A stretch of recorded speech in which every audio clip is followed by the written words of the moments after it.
Hello everyone, নতুন ভিডিওতে সবাইকে ওয়েলকাম। আগের ব্লগটায় তোমরা দেখেছিলে আমরা মায়াপুর পৌঁছেছি, আর এখানে দেখতে পাচ্ছ আমরা মায়াপুর পৌঁছে একটা স্টলে গেছি কিছু টিফিন খাবো বলে বাচ্ছিলাম। এখানে বিভিন্ন ধরনের পেস্ট্রি, মিষ্টি আরও নানান ধরনের ভেজ আইটেম পাওয়া যায়। এই হচ্ছে সেই স্টলটা।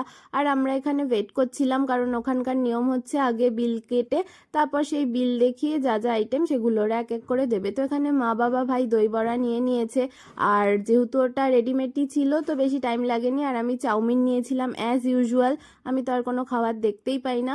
ভেজ ছিল বাট টেস্টি ছিল ভীষণ। দেন এখানে অনির্বাণ, অভিক আলুর পরোটা, পাওভাজি এসব নিয়ে চলে এসছে।